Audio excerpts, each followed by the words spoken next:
Hey guys, Lumen02. Going to be playing some Canadian Highlander today. I'm playing with a Sui Black deck, or Suicide Black deck as it was previously known, but possibly for purposes of being politically correct, now we call it Sui Black. Alright, Verdant Catacombs. Well, this hand is actually not that great for the Sui Black deck. It's a little slowish.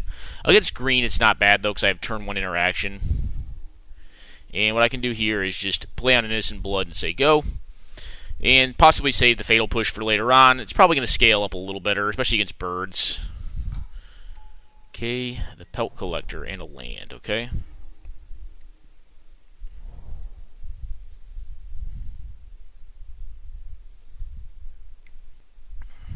Okay, we'll put a little aggro threat in. We're probably going to get hit for 2 here. But we can kill the Pelt Collector pretty easily with the Fatal Push at whatever point in time we want to do that. Alright, well, if they're doing this, I'm probably just going to play a 2-drop and then smack them with Fatal Push.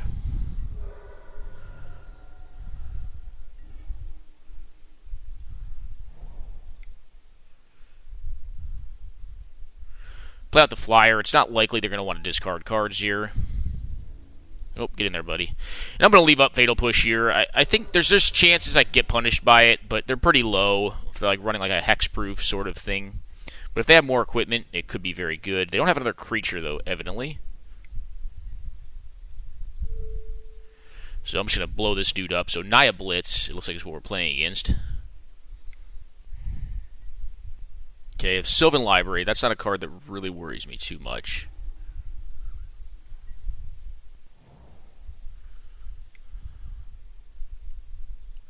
I think I'm going to get this down to get some value.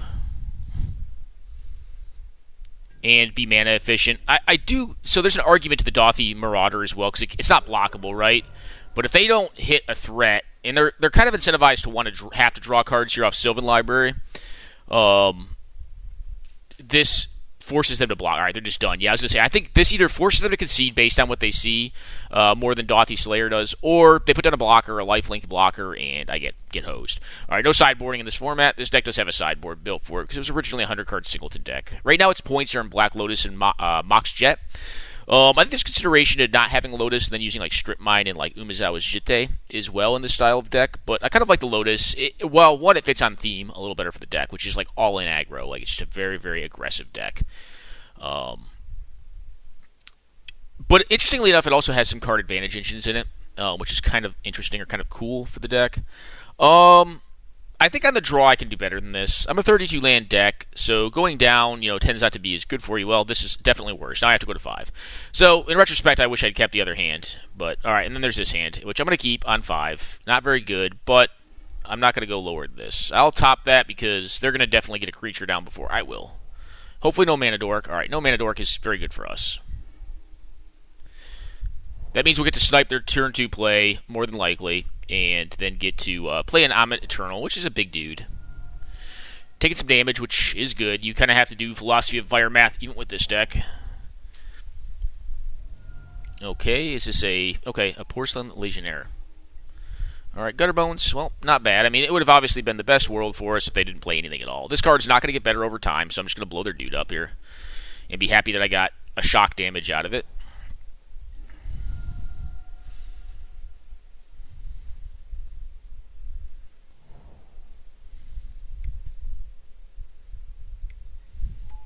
Okay, a Gideon.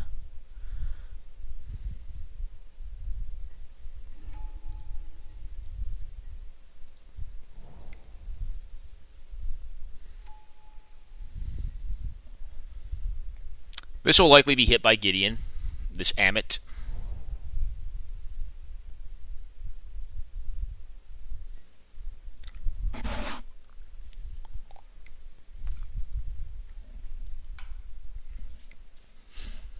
And unfortunately, it's going to shrink here. Alright, Casali Pride Mage.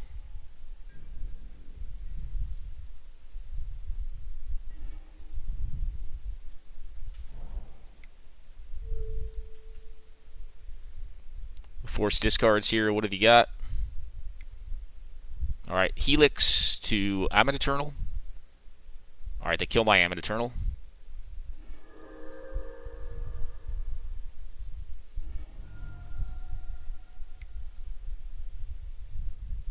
I'm willing to lose this land to their Kasali Pride Mage.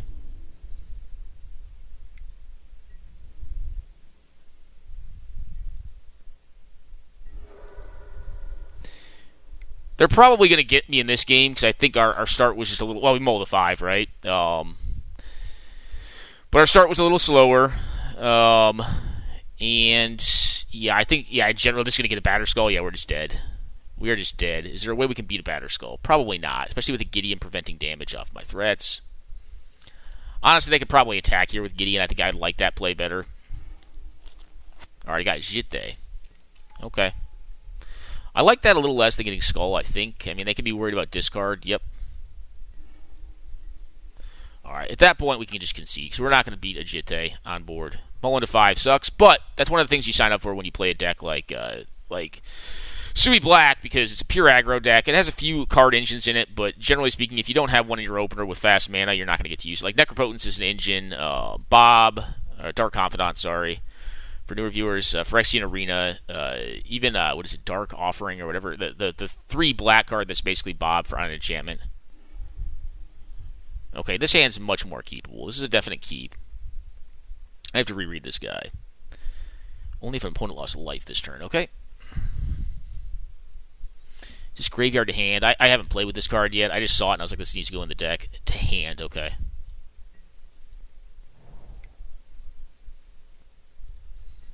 Okay.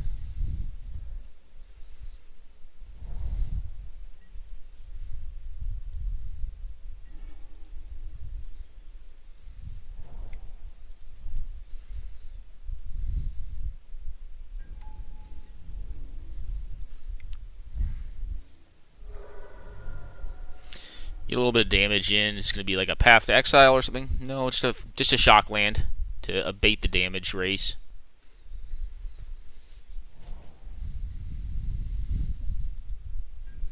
No creature. So they must have Planeswalkers in hand.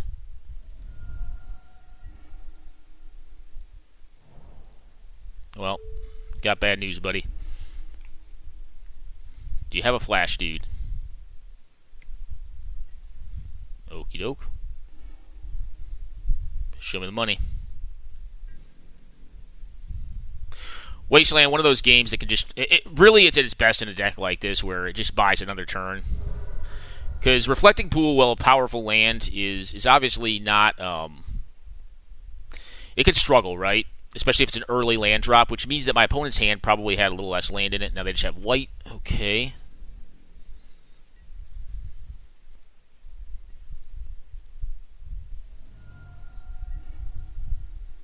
Okay, our draw has not been anything spectacular. But we do have good interaction. It's possible I should have played Phyrexian Tower out to protect my Gutter Bones.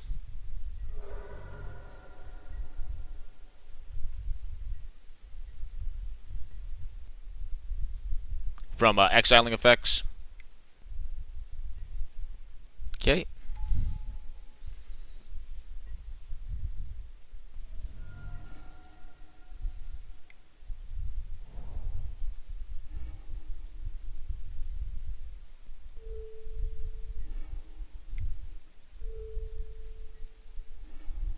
Oh, that's just it. Their hand was all lands. I didn't get to see all of their hand, but it looked like it was just all lands and a mana tithe. And that is just good enough. What are we drawing next?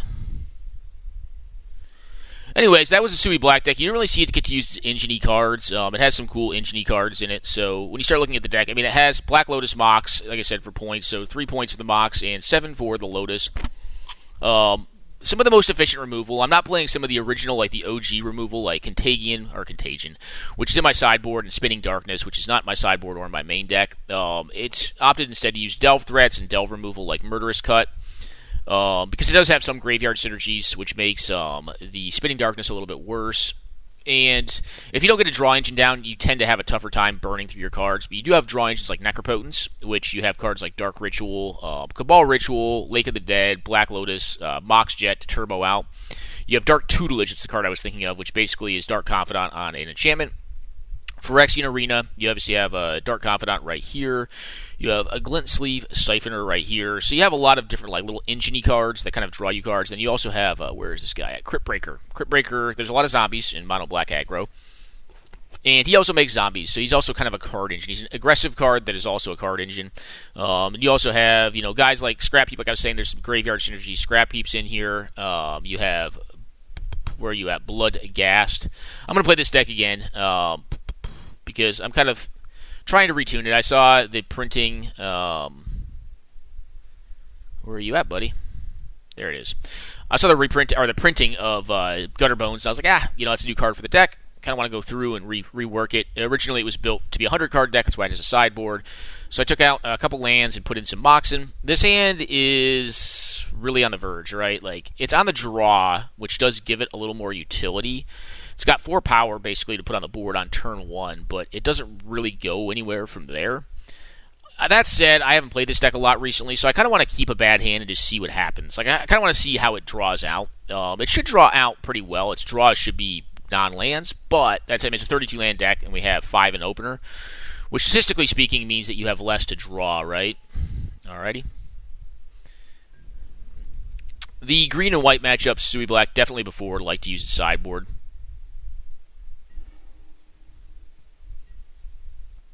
Alright, I'm going to play this. Play this Gentleman. And I cannot Ghastly Demise that yet, but Ghastly Demise is probably going to be a decent card in the matchup. This does limit me from playing cards like triple black cards next turn, which could be a limitation of this hand. Okay, Sylvan, a library. All right.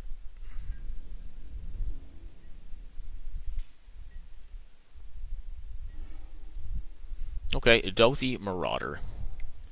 That's going to be a card that probably gets some work done against a green deck. Well, green-blue. Tough to block. You can bounce it, I suppose. Start nugging them.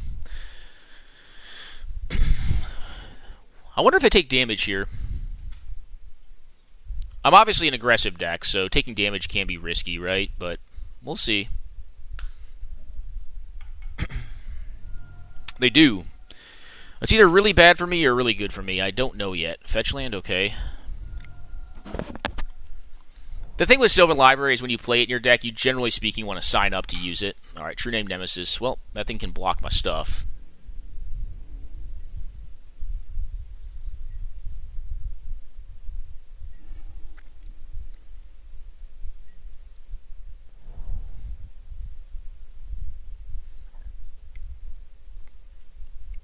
I'm going to send in the factory as well.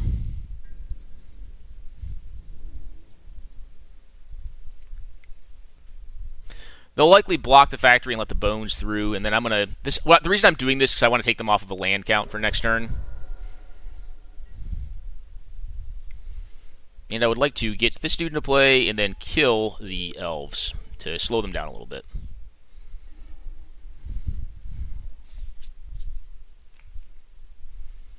Because of the Dauthi Marauder's evasion, it's going to be very difficult to block. Not a lot of folks play shadow creatures. Maybe white does sometimes. Even then, it's kind of rare.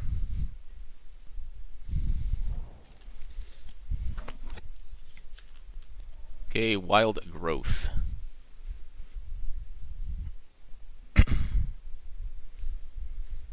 Wild Growth makes up for the Arbor Elf. Obviously, it's more powerful when you have Arbor Elf in play, because then it makes 4 mana basically the turn it comes into play. They're not going to attack here. They want to take 2 damage off of their back here.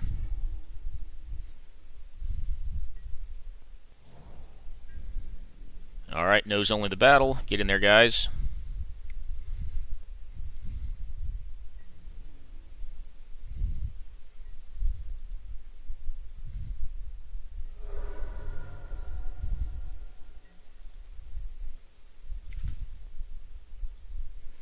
Technically not casting a spell, so he is back in play.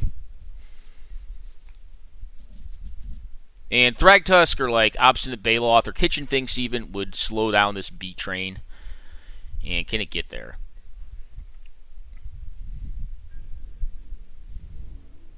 Yep, I'll take the 3. They could cast like Upheaval here too. I mean, if they had a land drop, but that's pretty ambitious, I think. What do we have here? Yeah, they can't natural order that thing. I think it felt like that's they were casting because of the way the mana disappeared. Okay, bring to light for 2 colors. Alright, they're going to get a Time Walk. Okay. So they're a Time Walk deck. Interesting. That also gives them a fresh look with Sylvan Library, which is pretty powerful. Time Walk 6-point card, if I'm not mistaken. I'd have to recheck that, but I think it's 6 points. I think it's a little under Black Lotus and Ancestral, which are both the 7-point cards. And actually, I believe, alright, Jace, cool. That can bounce the Douthie Marauder, which it pretty much has to, right?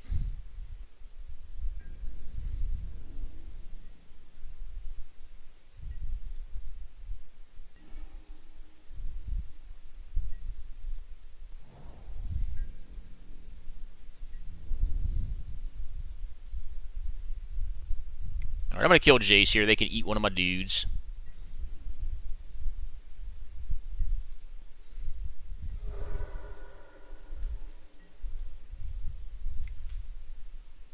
Okay, this dude. I think they blocked the wrong guy there. I think they wanted to block the Bones. Because Bones I could not have recursed this turn.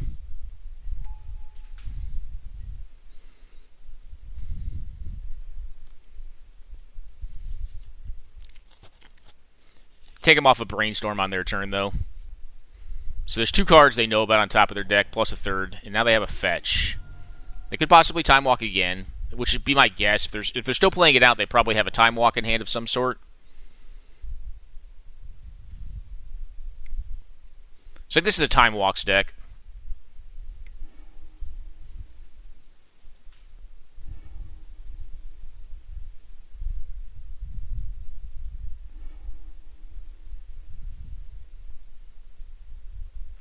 Okay.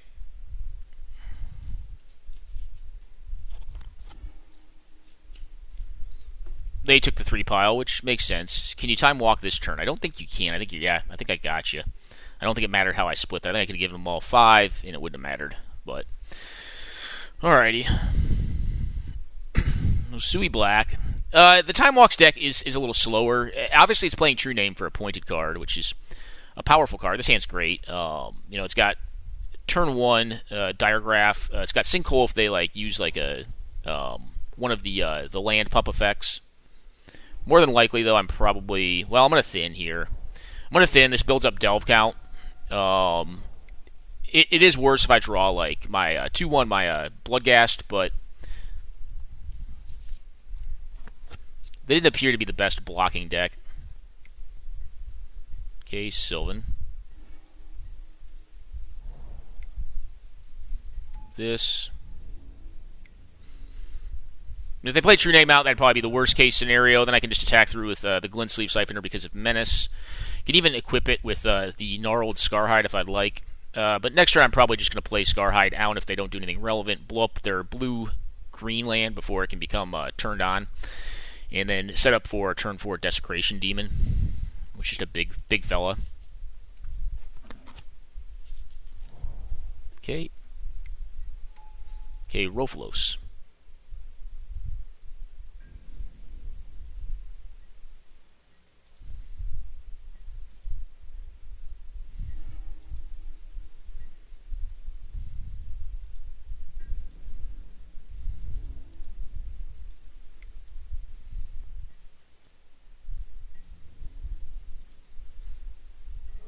I think we actually blow up their forest here.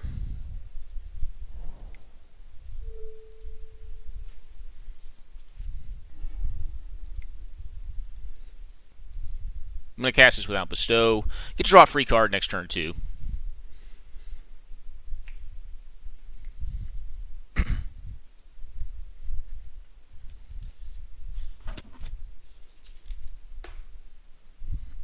They probably have more forest. Okay, they have an island, which is good for me because that means Rofelos is now just a 2/1.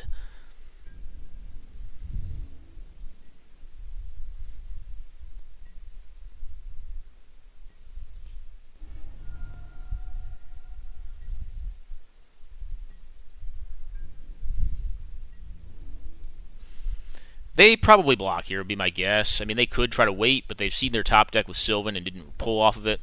They're just going to take, okay.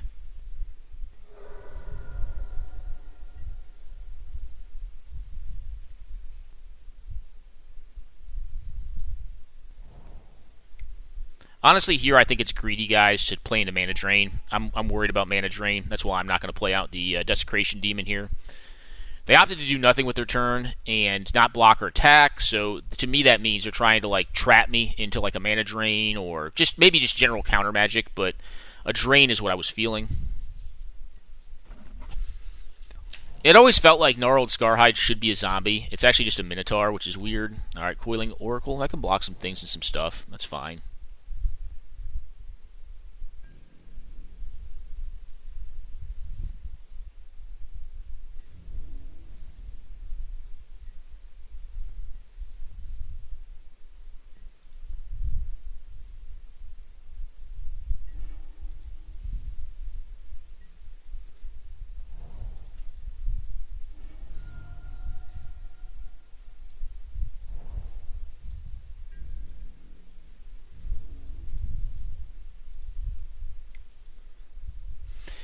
Be curious to see if they double block the Glint Sleeve here, because they have to if they're going to do that. I'll trade off the Scarhide in the zombie.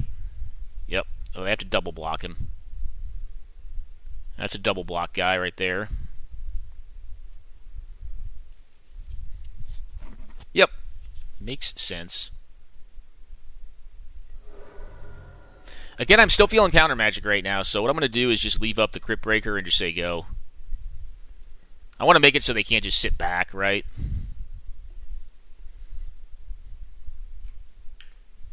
And now they have activation on Lumbering Falls, which is a little more disconcerting, but it's not the end of the world. I want to force them to tap their mana first. I mean, if they're just going to Time Walk, they're not really doing anything right now, right? So if they're a Time Walks deck...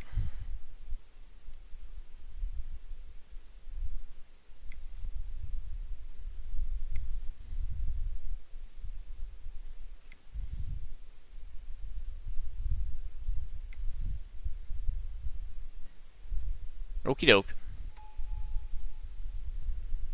Make a best. Alright.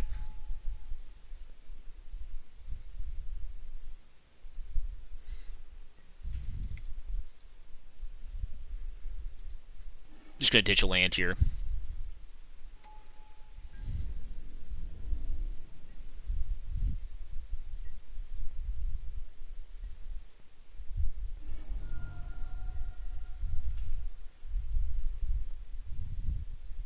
Removal is not bad.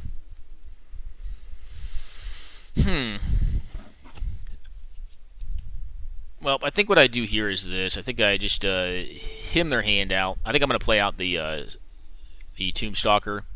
I think I'm going to play around Daze here and or Force Spike and just ditch my whole yard.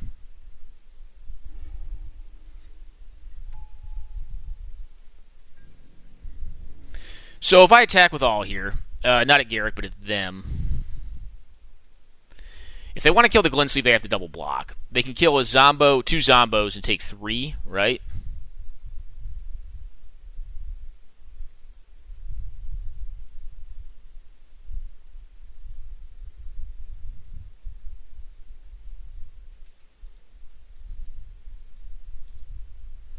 I'm going to hang back.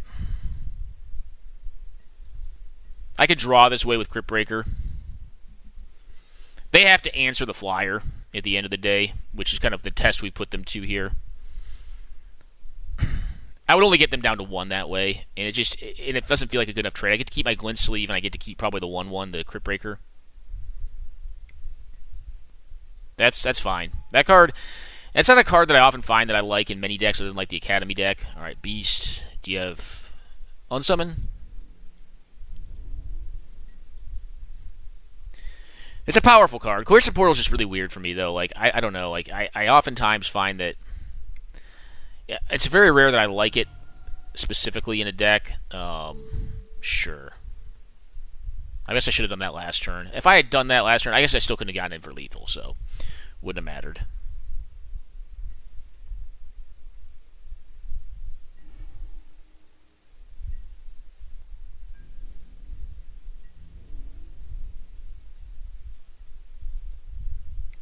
Alright, get after Adam here. And see what happens. Alrighty, good games, man. Good games. Alright, guys, quick pause. All right, guys, we are back. We're going to talk through this list really quickly. Ignore the sideboard unless you want to play a sideboarded format of Highlander. I guess I can go over it momentarily, but this is Suicide Black. So it's a very, very focused deck. Let's see if we can sort these cards by type. No, you can't, unfortunately. I wish you could sort them by type, so it's like sorceries, instants, all that nonsense. I'll figure that out one day in Moto. But anyways, 41 creature deck. Its points are spread in Black Lotus and Mox Jet. I think you could look to cut one or the other and run Strip Mine or Umezawa's Jitte as well. If you cut the Lotus, you could run both. Cutting the Mox would allow you to run Strip Mine, and then you have a point remaining. If I'm not mistaken, I believe those are both 2-point cards, whereas a Mox is 3. But this is a pretty archetypical Suicide Black deck. So it's a black attack deck. It's very rare. You still see like cards printed for this style of deck every once in a while. And the card that actually inspired me to come back and work on this list was Gutterbones. Where are you at, buddy? Right here. Gutterbones 2/1 that is recursive. If your opponent's been dealt damage, you could put a card back in, which is actually kind of cool. Unfortunately, it can't work on their turn, so you can't use it for fetch lands. But it's pretty cool, and it's kind of redolent of recent printing of Tormented Hero. This deck has a lot of recursive threats, and/or threats that are like not creatures, like Bitter Blossom. It has the Blood-Soaked Champion right here, which is recursive, and/or engine style cards like Crypt Breaker, like Dark Confidant. And then just generally speaking, like good removal and good hand disruption. So it has the removal for the aggro mirrors, so it can ideally win those. Sinkhole, just to buy some time, some tempo, because this really is a tempo-oriented deck. It's not using bounce to bounce creatures and then win through that sort of tempo, but it's killing creatures very efficiently and then continuing to attack with its threats to put the opponent into a place where they need to play cards to block, where they cannot both play a card to block and kill a creature, and it just basically puts them to dead. And you have cards like Dismember that allow you to do that. You don't really care about your life total in this deck. You're playing Necropotence to re-up on cards. You're playing cards like Dark Tutelage to re-up on cards. Phyrexian Arena, the Crypt Breaker, Smuggler's Copter, which is not really at a cost of life. You have a couple other weirdos in here that do that. You have Dark Confidant, obviously. I kind of referenced him already.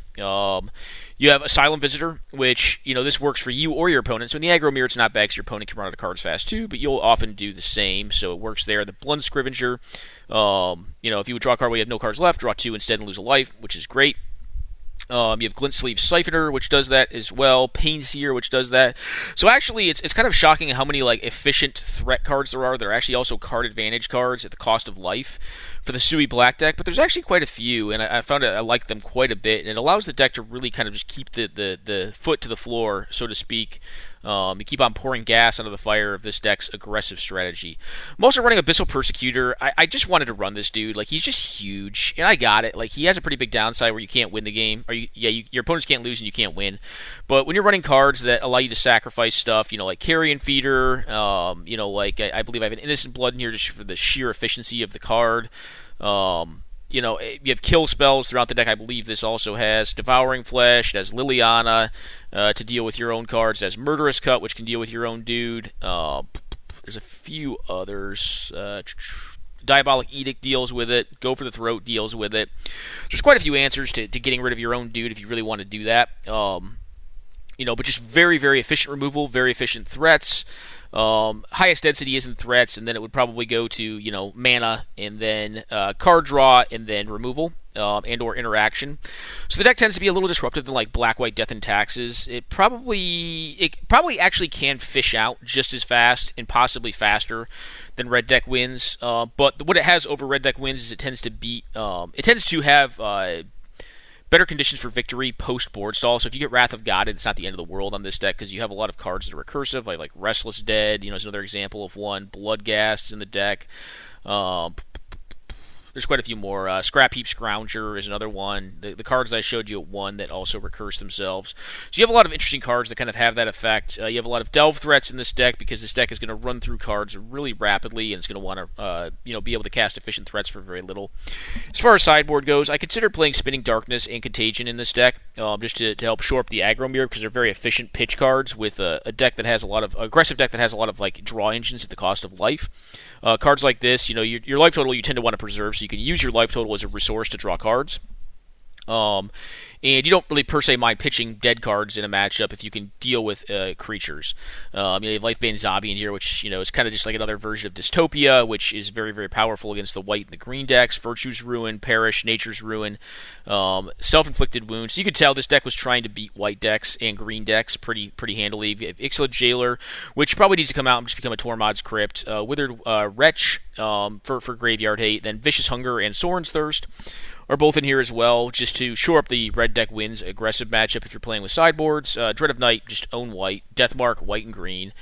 Dark Blast, yeah, it's good against white and green. It also sauces up your graveyard, and with some of the recursive creatures, you don't often mind dredging. I also put Karavak Spite in the sideboard because I love this card, because it's so all-in. It kind of just encompasses the entire feel and the entire mantra of this deck, if you will. And I guess I have no stones, guys. I'm a coward. I didn't put it in the main deck. I really wanted to, just because it's so awesome. Like, this card just really embodies the spirit of the Sui Black deck, to the maximum extent. It's just so all in. Like, if you're not familiar with the card, it's very old. It says 3 black, instant. It has an additional cost to play this or cast a spell. Sacrifice all permanents you control and discard your hand. Target player loses 5 life. So it is exceedingly efficient burn. That deals the last 5 points when you need to, and it's all in. Like, if it gets countered, you're effed. Like, you're losing the game at that point. So typically speaking, you'd partner it up with like a Duress or an Unmask or something like that. If we want to go back more into like a pitch Necropotence deck, you could run stuff like Unmask, Contagion, Spinning Darkness, a lot of the free black cards that are out there. I tend to Free Spell Necro was a deck at one point in time, and it just it tended to overrun folks because it got so much virtual advantage over the. It had so much tempo advantage from just being able to expend its hand and then re-up, taking 7 damage off of its Necropotence just to recast, 4 to 5 spells and eventually just life them out with a Pump Knight or whatever. We're not playing Pump Knights in here because, things have progressed a little further than that at this point, but I do think the deck's very sweet. There's a couple of, like, suboptimals in here that I probably need to look to cut. I believe I am playing... Where are you at, little buddy? I believe I am playing... No, maybe I'm not. Ghoul-Draw's Assassin, there he is. This guy, well, it's not going to pull up his text on this, so I'll have to display him. This is a level card, a leveling card. Where is my view panel? Can I get a view panel? Yes, I can. Alright, cool. So you level this guy. It takes 4 mana. Once he's at 2, level 2, then you can tap a black, tap him, and it does -2/-2 to a creature until end of turn. Once you get 4+ level counters, which is an investment of 9 mana, which is a ton, plus a 10th to actually activate him, it does -4/-4. I find this card, like, it tends to give it kind of like a Sly edge, like original Sly deck edge, like it gives it a utility creature. It's kind of like a really bad Grim Lavamancer. I still find the card is good in certain matchups, and it's the best thing to be doing at certain points of the game, but he's kind of a little bit weak. He's on the weaker end. And then when you get over to 2s, I have Skittering Scourge, kind of for nostalgia's sake. This card in a 41 creature deck tends to kind of get outmoded relatively quickly, so it's probably a suboptimal in the list. I still like Deathgate, or wow, I can't speak. Gatekeeper of Malakar. I think this guy is quite good. I've been impressed with him. The Douthie series of cards, I think they're fine. They're just very, very evasive and hard to kill. Devour Flesh could possibly come out, but having Edict effects tends to be pretty good in formats that have like very hard to kill creatures like True Name Nemesis and stuff like that. But otherwise, I think the deck tends to run some of the better aggressive black cards that are available. It's a very fun deck to play. Cabal Ritual is also kind of an ode to the Sui Black style deck. That's why I'm playing Lotus in this deck. Dark Ritual and this card plus the Mox. Just fast mana equals 2 to 3 threats by turn 2. Can tend to end games pretty quickly. Against combo and control, it tends to be a pretty sure strategy. Against other aggressive decks, I think the deck languishes more. That's why you'll see I've reserved more of the sideboard space to those sort of matchups.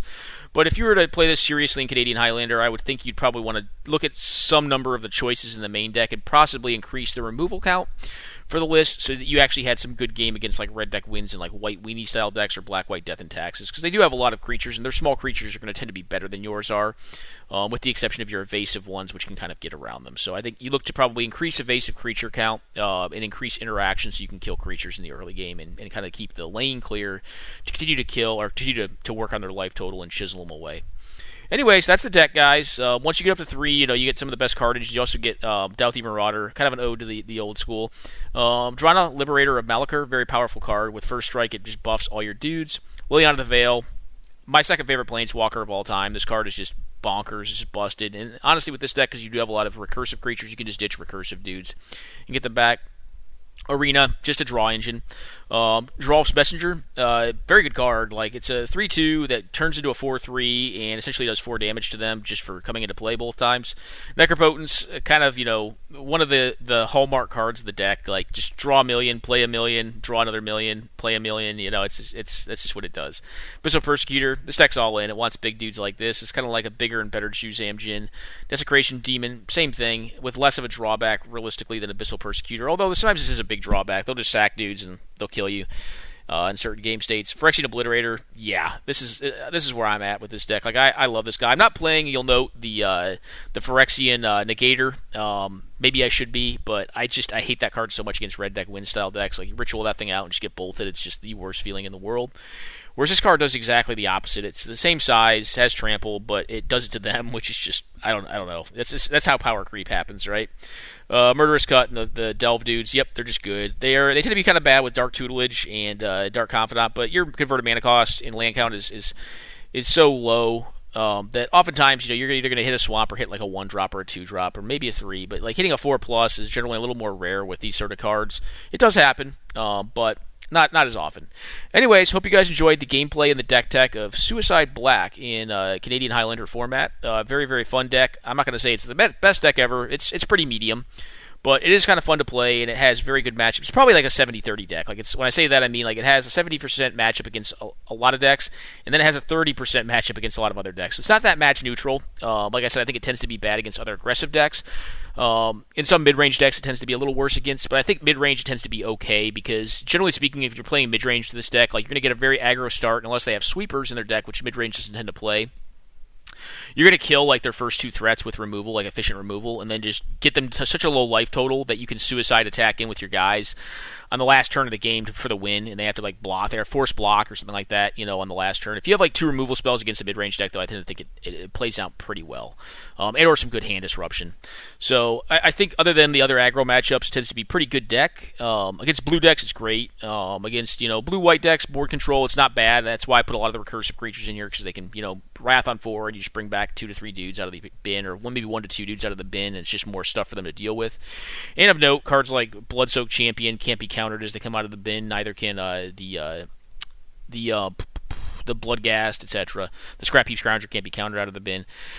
That all said, at one point in time, I actually played Icarid in this deck, and Buried Alive. I would like Buried Alive, like Icarid, Bloodghast, and like the Bloodsoaked Champion or something like that. It was like a complete value Buried Alive. I don't know if that's correct, but it's still kind of funny.